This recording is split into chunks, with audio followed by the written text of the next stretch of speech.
যে ব্যক্তি প্রত্যেক শুক্রবারে জুম্মার দিন সূরা কাহাফ একবার পড়বে, আল্লাহ তাআলা তাকে 3টা ফজিলত মর্যাদা দান করবে।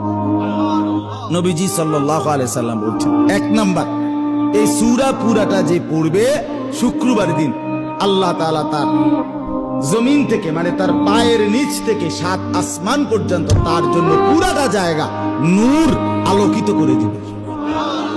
2 নাম্বার, পরবর্তী শুক্রবার পর্যন্ত 8 দিন সে যাবতীয় ফিতনা, যাবতীয় মুসিবত থেকে নিরাপদ থাকবে।